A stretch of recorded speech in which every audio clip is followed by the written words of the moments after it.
Hey guys, thanks for joining us for this 110th episode in Season 2 of Good Questions with Cameron Dole.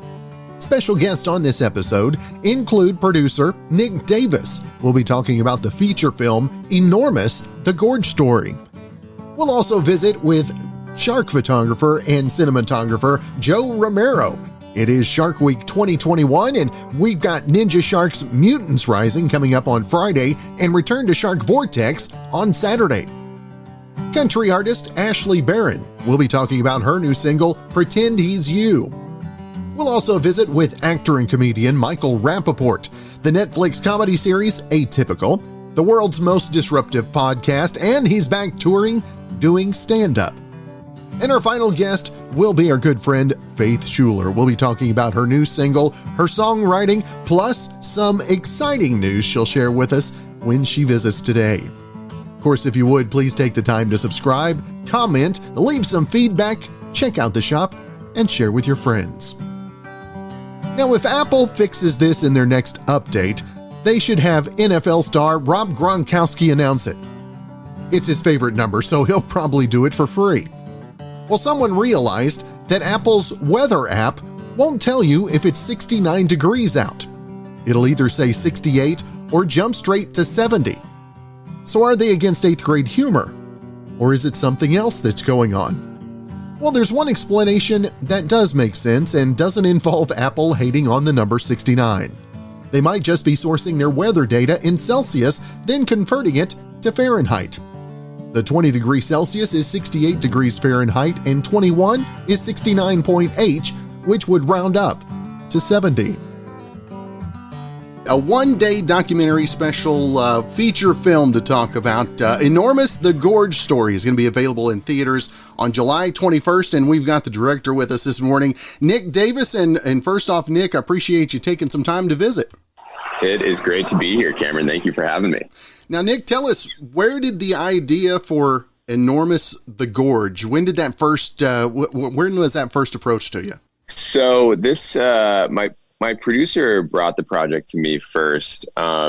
Tim Williams, shout out Tim Williams. He was watching I think he was watching Dave Matthews on YouTube, and he saw Dave Matthews performing at this, beautiful place. And I think Tim was like, I need to figure out where the gorge is. How do I get there? How can I film something there? And so he cold emailed like the CEO of Live Nation, I think, got a response in 20 minutes, and the rest is history, basically. So yeah, my story with the venue is I've been going out there for basically since we started the project. I grew up in Montana and had heard about the place since I was really young, so it had been sort of a dream destination to be able to film at. Tell our listeners a little bit about how the gorge even started. I mean, it's not necessarily, wasn't originally an amphitheater spot, was it? No, it started out as a winery, actually. It was the brainchild of a neurosurgeon who was looking for, him and his wife, Vincent Carroll Bryan, were looking for a place in Washington to grow grapes, to make wine. And they stumbled upon this random piece of land that was essentially considered to be worthless because that part of the state was not really growing. It wasn't growing wine at that time. This is, in the early 80s. And so they found this piece of land that no one wanted, and were just sort of wandering around the venue, and they realized they were standing, however, a mile apart, and realized that it sounded like they were right next to each other. And they're like, oh, this place is actually an amphitheater. Like, we can hear each other from, a mile apart. And maybe we'll try music out here. So, they put on a few shows and did, it's a little different now, but now there's about 30,000 people out there for a show. But it's still, this incredibly beautiful, natural place to hang out and see music. And the artists that have played there, and Nic, how hard was it to get some of those artists? Were they willing to just come up and talk about their experiences at the Gorge? Yeah, there's some incredible artists in the film. We were super lucky to get to interview people like Dave Matthews, Jason Mraz, Pearl Jam, Pat Monahan from Train. All of these artists have such a huge history with the venue. They, people like Dave Matthews and Jason Mraz, who we were talking to, I mean, they've spent years of their life out there. And, Jason Mraz really got his start at the venue too. He got one of his big breaks. Wow. Playing just out in one of the parking lots when Dave Matthews sort of stumbled along and saw him playing, and they got a little photo together. So, it's, I think one of the reasons we were able to get these artists is because they do care about the venue so much, and they have that, they have a relationship with it. So it was pretty special to be able to talk to some of them about it. And this last year being without concerts, being without movies in the theater at least, perfect opportunity for this to come out on the 21st. I mean, how excited are you not only to have a feature film out there, the debut at that, but also a music film, a live concert type film as well? Yeah, I mean, we've been talking a lot about this, Cameron. I mean, it's been a pretty wild year, and I'm sure you're one of us that we've all been missing live music a lot. So to be able to have this film come out sort of right before the Gorge is opening back up again, they're planning to reopen at the end of July. It just is really special timing, and we're excited for people to get back to live music and to be able to come to the theaters again and just sort of have that communal experience. I mean, the Gorge is all about community. Mm-hmm. You have to travel hundreds of miles to get to this place from anywhere, basically, from any major city. So it's like, it's all about the community. You need food and supplies, and you forget that stuff, and people are out there and they'll help you out. And it's just one of the reasons we wanted to air it in theaters is because we wanted that experience of seeing it with your community, with your friends and family, and seeing it together, So exciting time. There you go. Now, what was during the filming, or maybe in the research part of it, was there a particular light bulb moment, or was that even before any of that work started? I'm trying to think of a good light bulb moment. I mean, it's just been, I feel like it's been a lot of very hard work. So I think that there's just been years of sort of pushing through and pushing through barriers. You know what I mean? Like, I'm trying to think of a comparable example, but making a documentary film it just requires, I sometimes call it like a war of attrition, because it just requires so much time and so many different people who are working on it in different capacities.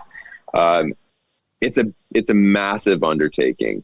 And even though the film's only, an hour and 25 minutes for our theatrical release, it just is, it's amazing how many years went into that project. And I think it's pretty special because of that. We really crafted it, both in terms of the interviews that we had, but then the structure of the film. I mean, the structure of the film is really special. I think people will see why when they go to see it. Nic, for you as a music lover as well, what was the last concert you were able to attend? Oh, I think I saw Coldplay at the Palladium. Wow. Here in LA. I think that was the last show. Well, that's cool. Now, again, enormous The Gorge Story, nationwide in theaters on July 21st. And Nic, I want to make sure and let folks know where not only to find more info about the documentary film, but also everything you've got going social media wise as well, sir. Yes, I appreciate that. The hub is definitely enormousmovie.com. So check out enormousmovie.com. It's an incredible feature. You can just type in your city. You'll see all the theaters near you. We can buy tickets. Super easy. So enormousmovie.com, but also our social media is a great place to just engage with other fans, reach out with any questions. And that's just, basically Enormous Movie across the board. So Instagram, Facebook, Twitter, check out Enormous Movie. There you go. Well, Nic, it has been great to visit with you. I look forward to checking out the film myself on the 21st, and brother, hope you have a great weekend. Amazing. Thanks, Cameron. You too. Have you ever shrunk your favorite shirt in the dryer, so now it's your favorite rag? Well, if it ever happens again, you might be able to unshrink it using something you have in your bathroom. You can use hair conditioner to unshrink anything made of cotton. And here's how you do it. First off, you fill a bucket with lukewarm water, then add a few big squirts of conditioner and mix it in. You can also do that in the sink. Then you're going to toss a piece of clothing in there for 15 to 30 minutes and let it soak. The conditioner should help the fibers loosen up and expand. Then you're going to take it out and gently squeeze the water out of it, but don't twist or wring it out. If it's full of conditioner, you can rinse it a little, but not too much. Then you're going to gently stretch it out, lay out on a clean, dry towel, and roll it up. Rolling it should keep it in place so it won't shrink back down. You're going to wait until it's almost dry and gently stretch the fabric again to get it back to its original shape. Finally, you're going to lay it out on another towel until it's fully dry. You might need to roll it up or weigh it down with something again just to make sure it doesn't shrink, but hopefully you'll end up with a shirt that fits again. To call him a friend of the show, each year during Shark Week, we get to visit with our good friend, cinematographer, naturalist, Joe Romeiro with us. And first off, Joe, always good to visit with you, sir. How are you, man? Good to hear from you again. It has been a year. It's hard to believe it's been a year since we talked, but then again, it seems almost like 10, doesn't it, Joe? Hey, it seems like every year, and honestly, this year it seemed to pass extremely slow for some reason.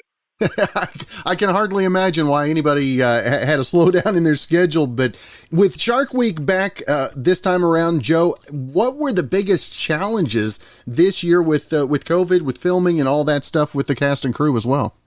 Amazing challenges. I mean, Discovery Channel is now growing. It has more hours than ever on Shark Week and on Discovery Channel and Discovery Plus, which is new this year, which, that adds more to it. And then with all the additional hours and everybody else there, I mean, we have fantastic people around that were able to push through COVID and make sacrifices and push do things that were not normal all the time. I mean, you used to just go diving in itself is very difficult to do with like masks and COVID and protocols around that. You got to applaud everybody for all their efforts of being able to get out there, get the stuff, get the content, bring it back, and give the fans what they want, and come back to a summer so that our summer can feel normal again. We can have things like Shark Week, and that's what seeing that every year that makes it feel like summer, it's like a holiday. New episodes coming up. I want to talk about the Friday and Saturday episodes. Ninja Sharks, Mutants Rising, and Joe, tell our listeners what to expect from this one. Ninja Sharks highlights looking at out of the 500 species of sharks, each one of them has developed a certain adaptation and evolved a certain ability to be the best hunter of that ability in their niche. And they all kind of have different adaptations that make them so unique. Some of them hunt by whipping with their tail, and some of them have magnetic detectors, and other of them hide underneath the sand.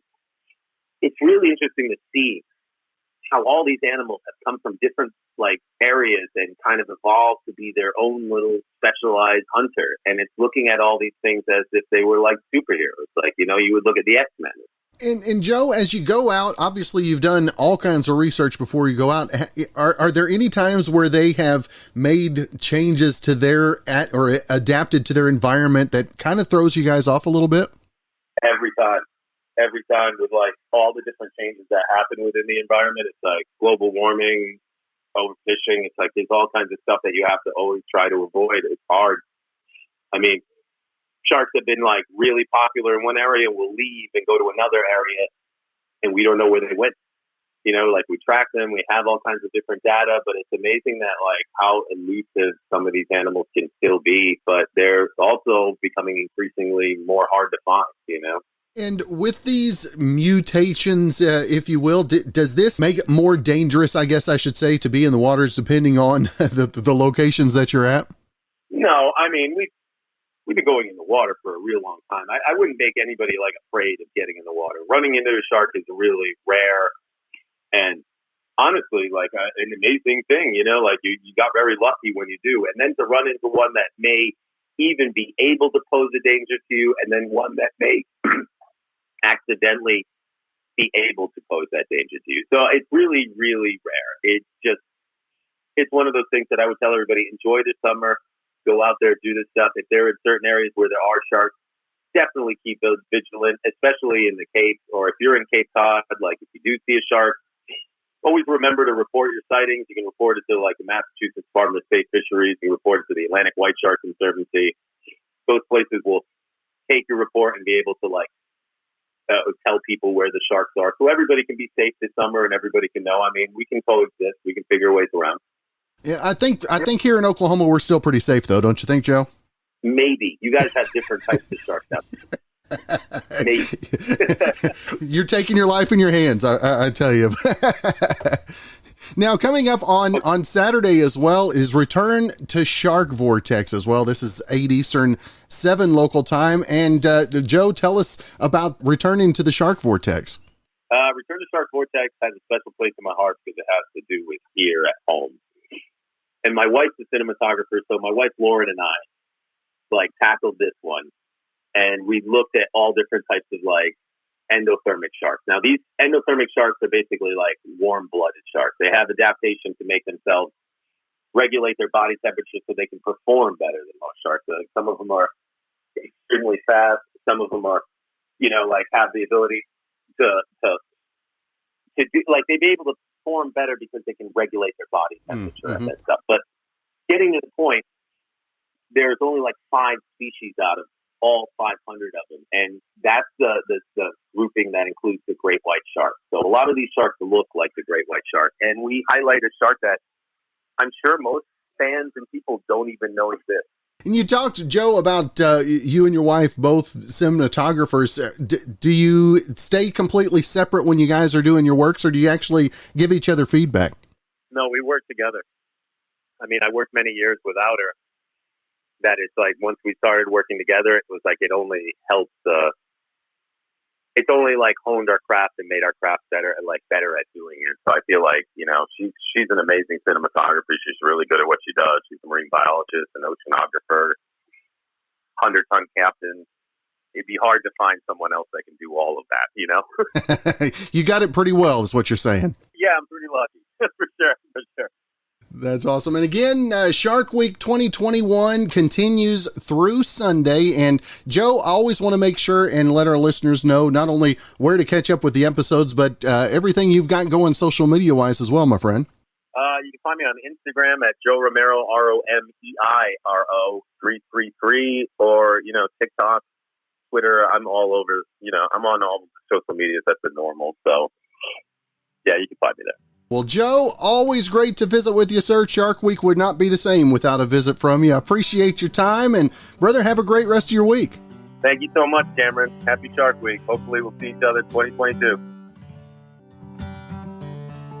Now, is it just me, but it seems like billionaires are falling over each other to shoot themselves into space.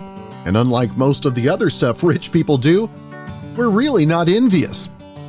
A new survey asked if you'd want to go to the moon if your safe return to Earth could be guaranteed.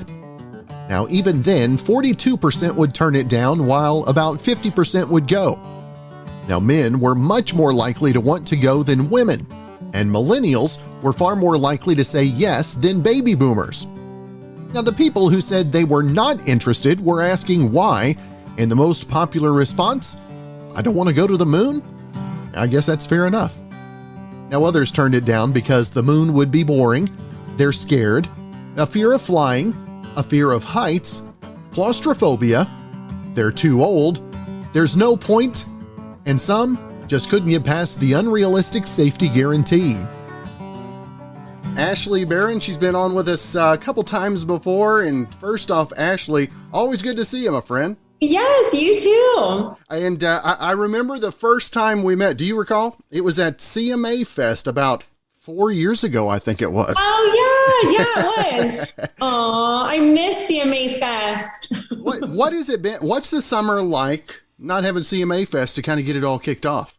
Well, thankfully, I mean, even though we didn't have CMA Fest, thankfully my tour started this summer, unlike last. So that is super exciting. And that's kind of kept the ball rolling. And we're slowly starting to get more and more dates. And that's just so exciting.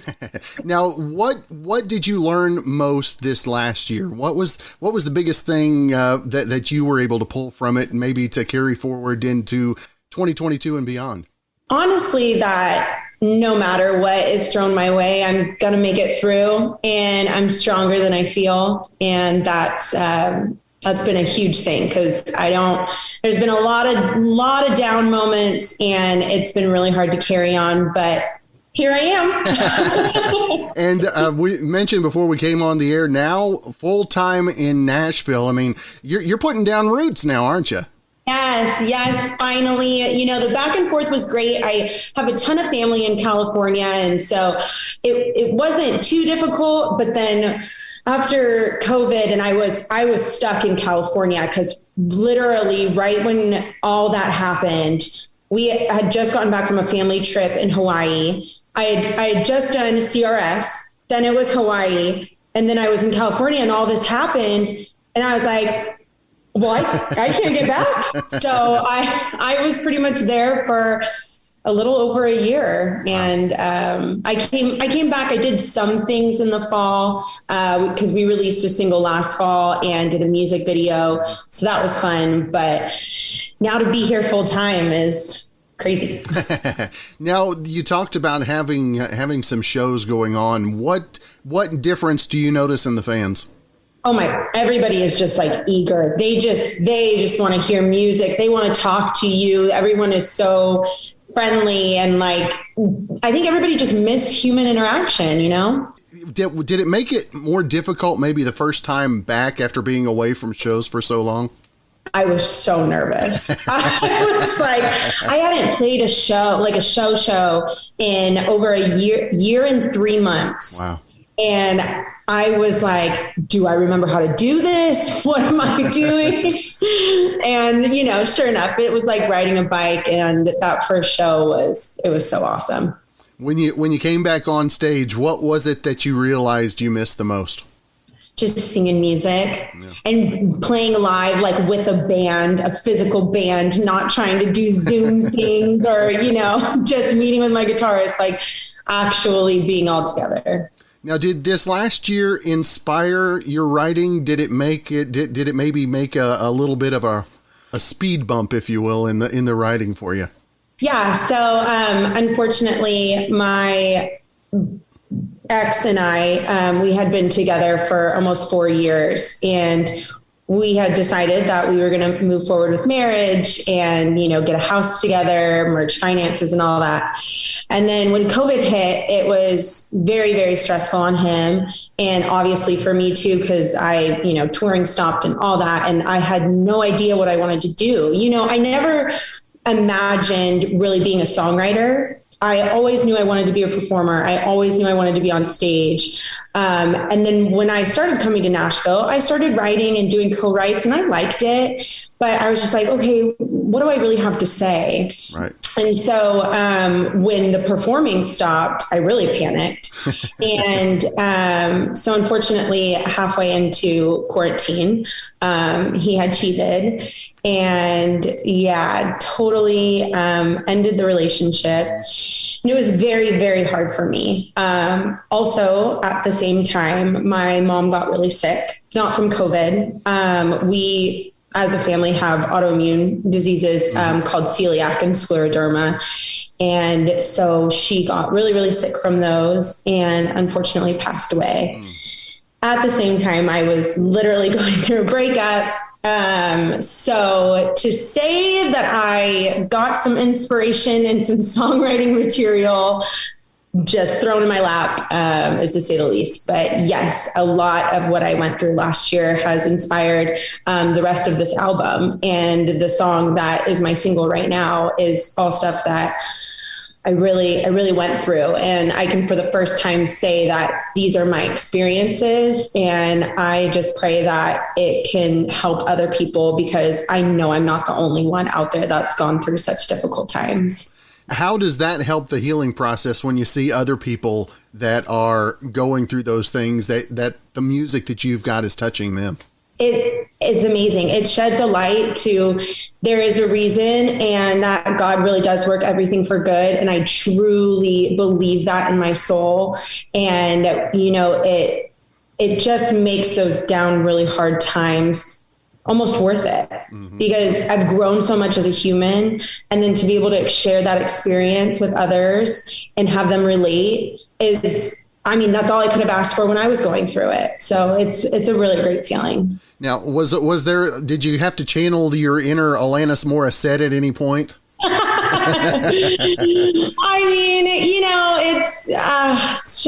It's been a roller coaster, but it's like I said, it's all just been worth it. That's funny. Now, the new single, Pretend He's You, tell our listeners the story of the song, the feedback that you've been getting. How cool is it to have that new single out right now? Yeah, well, like I said, this was really something I went through. And I think the most difficult part was when my ex and I broke up, and it was very obviously public within my community, my close friends, my family. It really set off a bomb. And yet that didn't mean that I was just over him, that I just automatically hated him, that I just wanted nothing to do with him. And so I went through a time where everybody was, hating and bashing on him. And I was like, yes, yeah, that's right. And we literally went out to a bar and I met another guy, and it was like, oh, rebound, this is going to be great.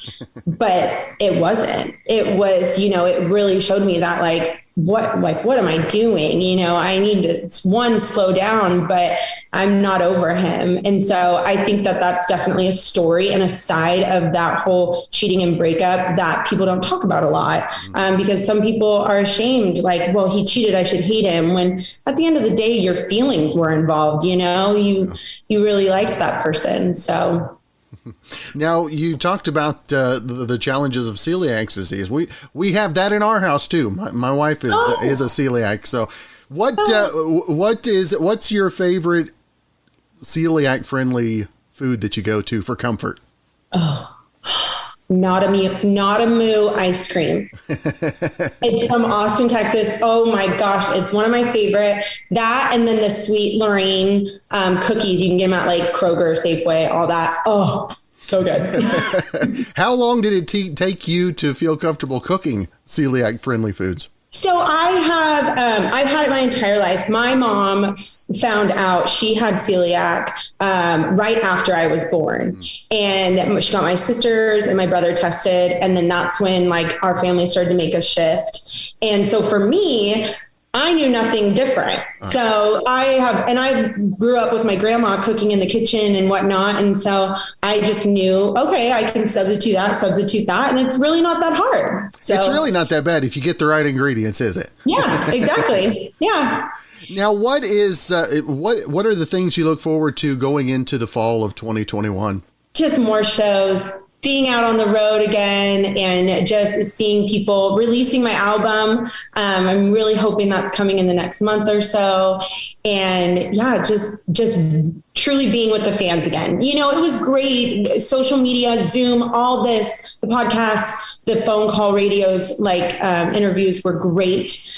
But to be back and go into a radio studio again, to go back to concert venues, it's really awesome. What was the sign that told you that we are back? What was the thing that kind of pushed it over and made you realize? I think when I started, we really started to book the shows and nothing happened. And it was like, oh, we're going, here we go. And then just seeing the crowd, seeing how people responded, how they wanted to meet me afterwards, and wanted to shake my hand and take pictures. That's really kind of what was like, all right, people are starting to get more comfortable. Now, was it hard at first to accept people coming up to you, or was it a little uncomfortable at first? No, I was I'm such an extrovert. I'm like, I want to hug you. I had to be like, okay, be careful a little bit. But, no, for me, it was not difficult. Well, that's awesome. Well, again, the single Pretend He's You is the name of the single. You've got upcoming album, tour dates, social media. where's the best place to keep up with all that? Oh, yes. Well, Ashley Barron Official on Instagram is my main page, but I'm also on Facebook and Twitter at Ashley Barron Official. And then my website, ashleybarronofficial.com. If you sign up for my fan club, you'll be the first to know on all the insider stuff. Well, Ashley, it's always good to see you, my friend, and glad to see you put down roots finally, right? Yes, thank you. Thank you. So good to see you too.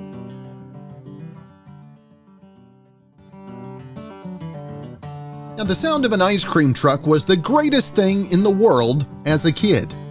But as adults, it's like, oh, cool. I can also get most of that stuff in the store now.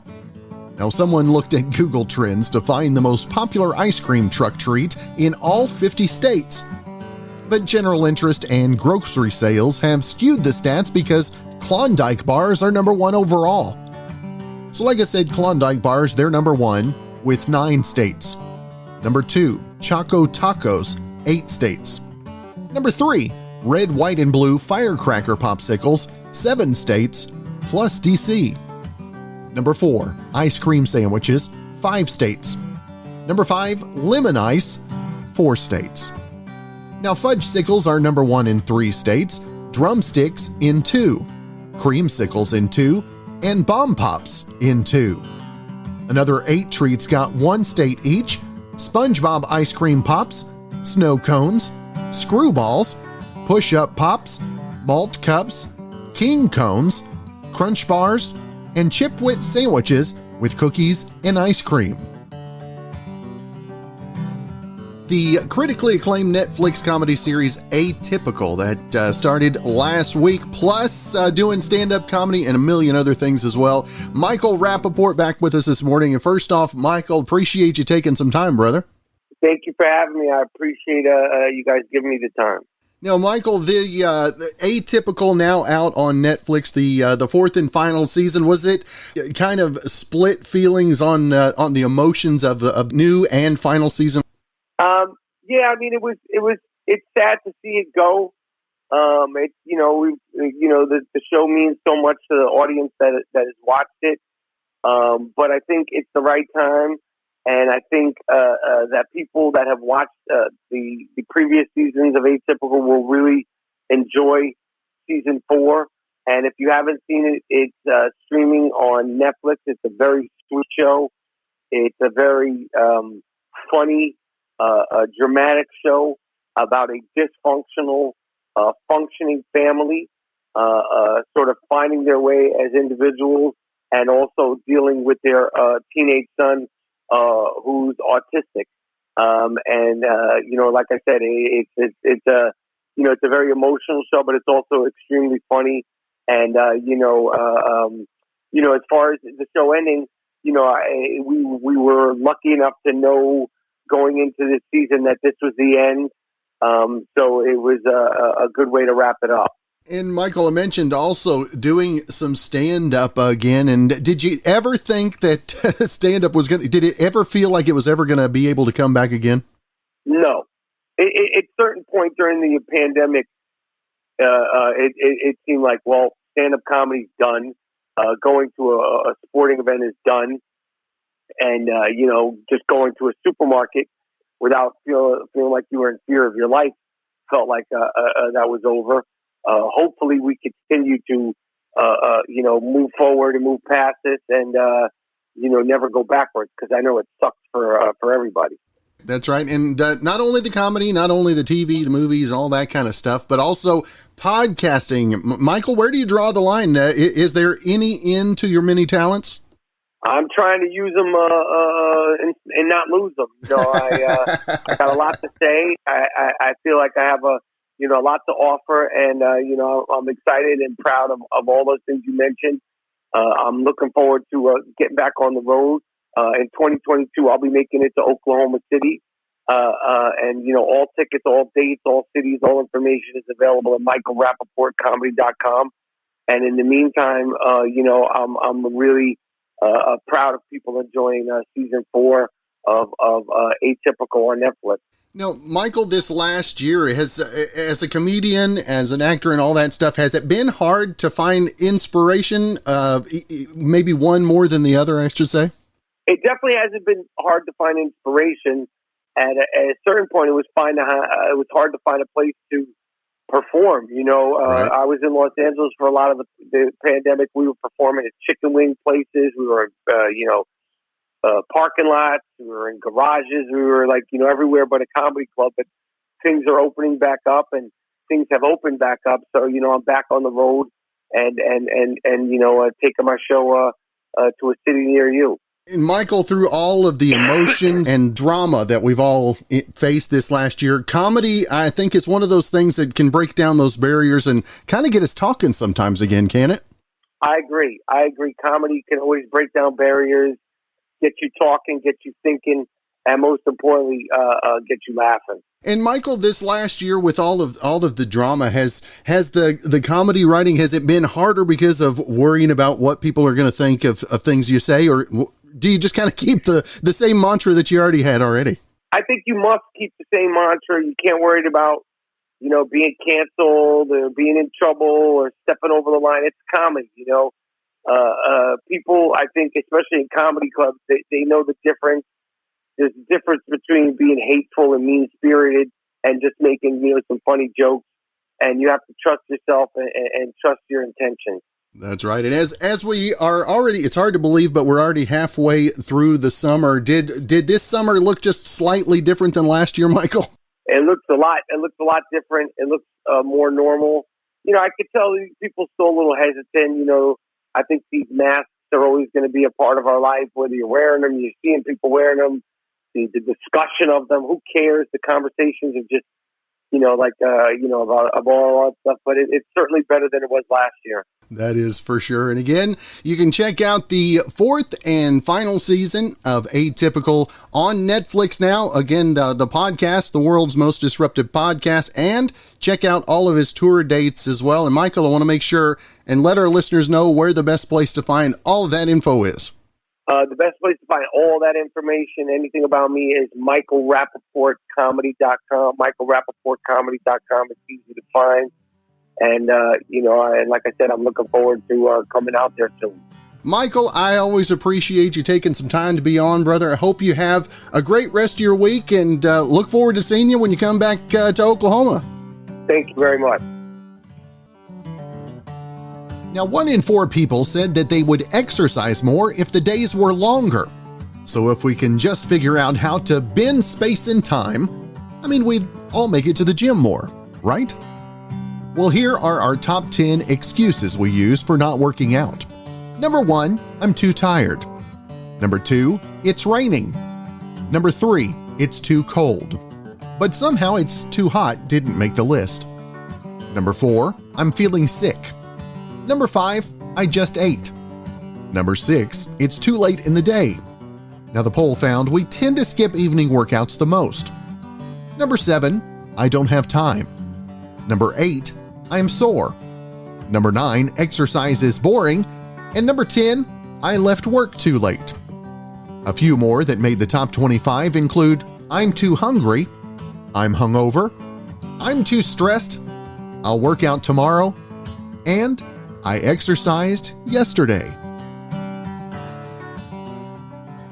Our final guest on the podcast and a friend of the show as well, Faith Schueler, back with us. And Faith, I'm excited to talk. Got some exciting news, and of course we'll talk music as well. Good to see you, my friend.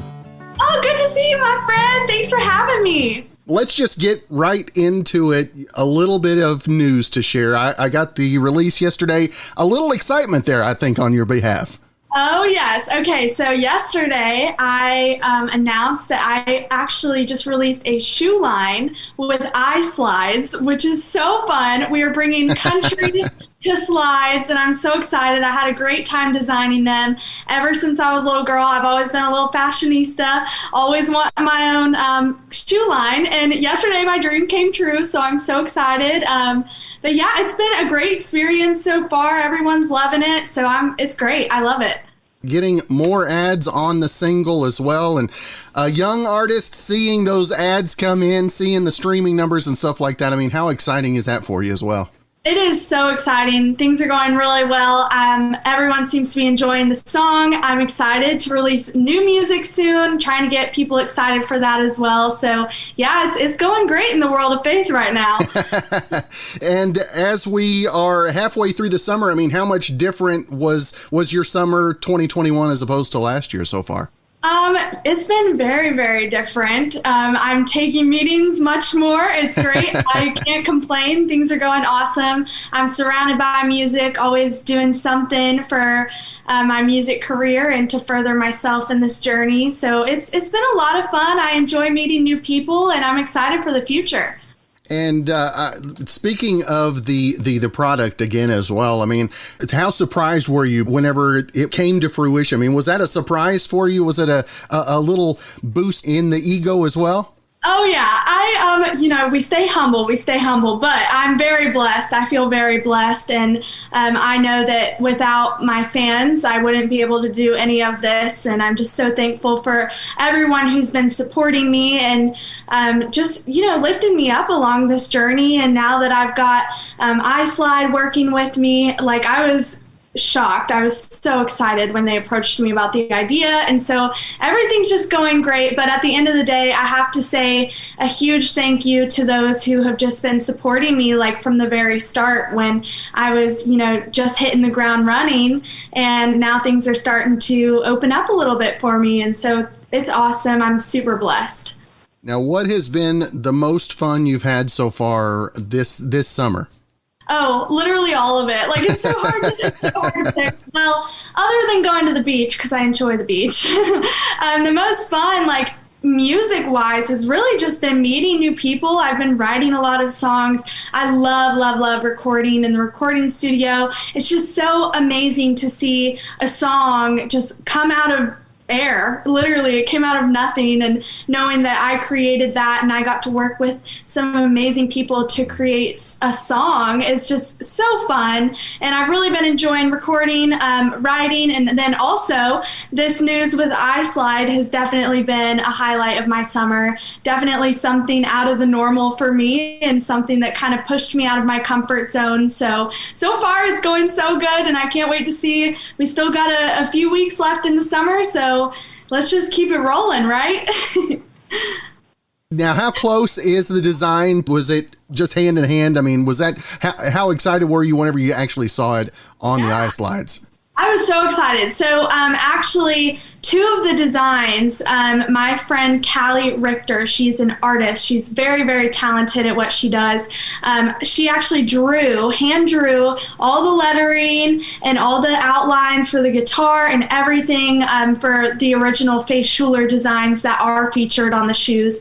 She's awesome, and I had such a great time, working with her on those. But then iSlide actually made a few more designs with me. Oh, wow. So those are exclusive to iSlide. It was so much fun. I was able to tell them different things I liked, different colors that I like, and what I feel like describes Faith Schueler. So it was a great time, so much fun, definitely an experience of a lifetime. So I can't wait to continue further working with them, and also hopefully see some people walking around repping my design. I know, right? Yeah, I saw the release. I was excited because we were visiting today, but also I was a little taken back because, yeah, those are going to be in our house. I'm just saying. Yes, that's what I like to hear. Thank you so much. I appreciate that. Now, I know that you've had the opportunity to go out to some ball games singing the national anthem, and I know singing that national anthem, do you do like I do, and right before you start, you're like, I forgot all the words? Listen, I actually can't even think about it. I've been singing the national anthem since, oh, good Lord, I was in elementary school, okay? Like, I had that whole song memorized. I feel like it's, on the back of my hand right now. But I try not to think about it, because when I think about it, that's when I get in my head and I'm like, uh-oh. The hardest part of singing the national anthem, and this is the part that just like makes my stomach in knots every time I step up on that stage, is what is the first note? And anything can relate to this because it's a cappella, and so in your head you have to remember that first note that you want to start on, because the song is such a hard song to sing. If you start too high, you go too high. If you start too low, you're like way too low. So you've got to find that right note to start on. But I always say once I get that first note out, then I'm good to go the rest of the song. I know as things open back up, a lot of songwriters and singers, one of the things that they talk about is the inspiration was kind of hard to find as they were home. But as you're out and about, how has the inspiration been going for you lately?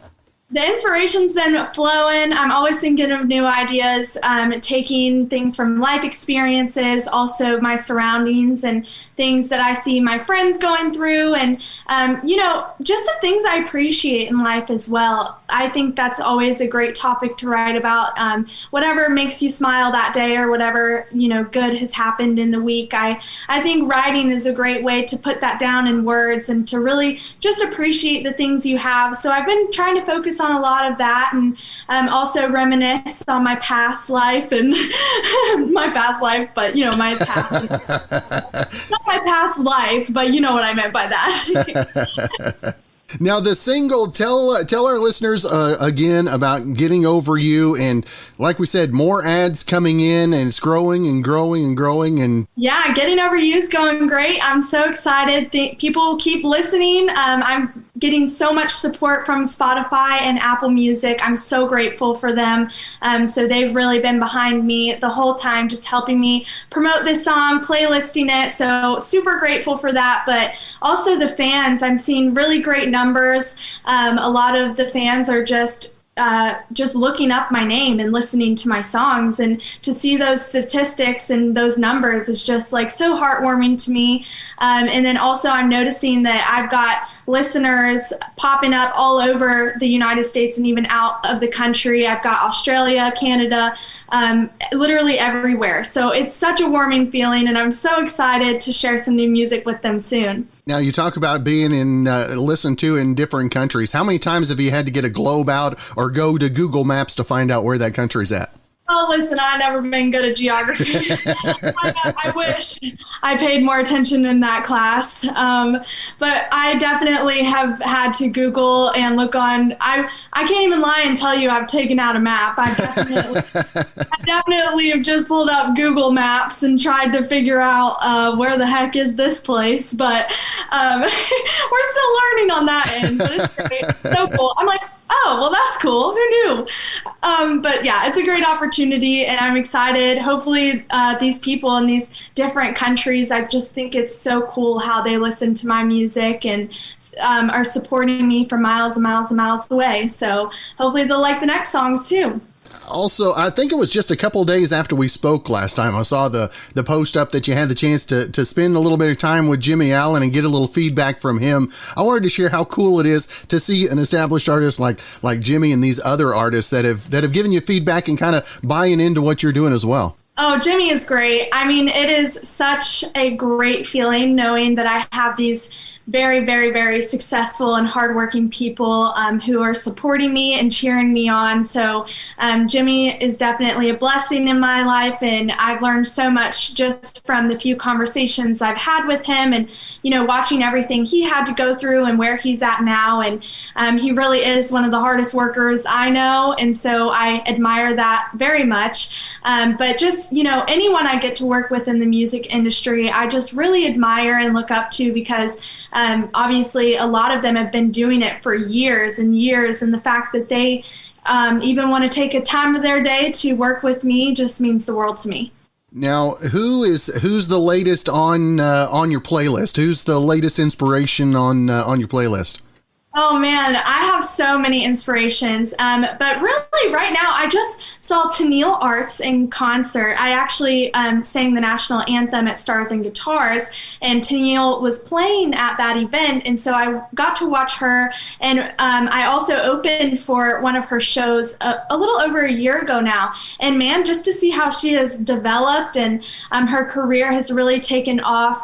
I love her new songs and also her older ones. So yeah, I'm really impressed with Tenille right now. She's awesome, cheering her on. I love Kelsey Ballerini, Maren Morris, Luke Combs. I could go on and on and on all day, but I definitely think these newer artists are really starting to come out of the woodworks and nail it right on the head for sure. Now, I asked about artists and all that. Now, who's the songwriters that not inspire you, but that you listen to their music and it challenges you to be better?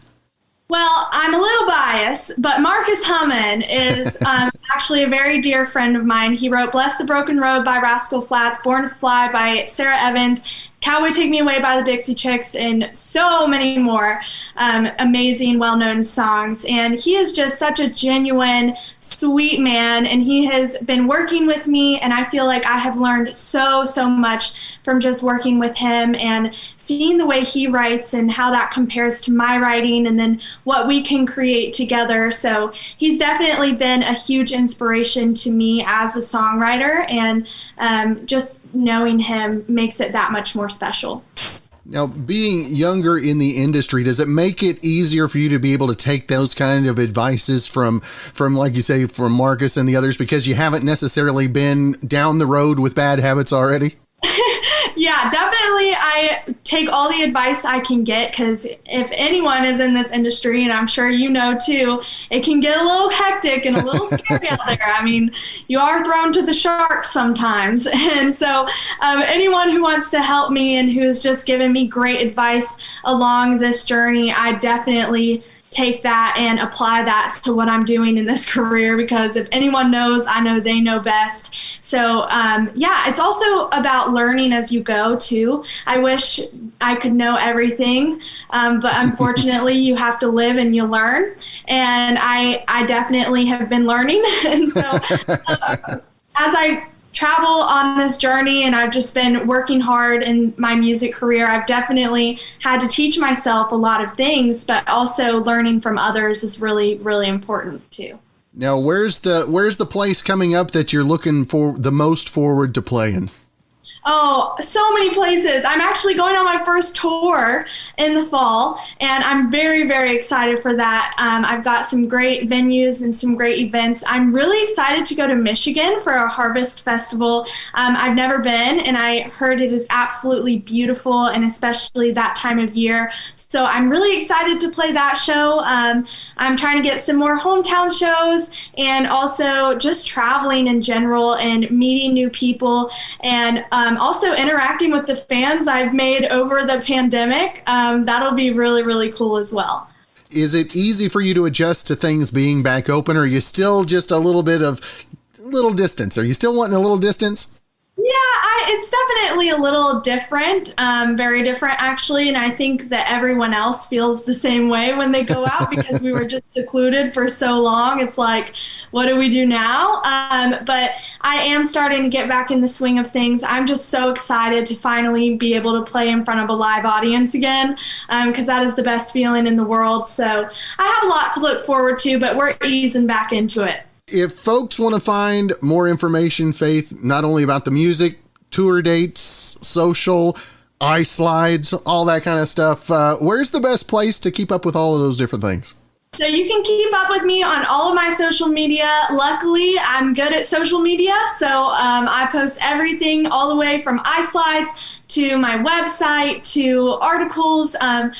Pretty much anything you want to know about me, unfortunately, is all over social media.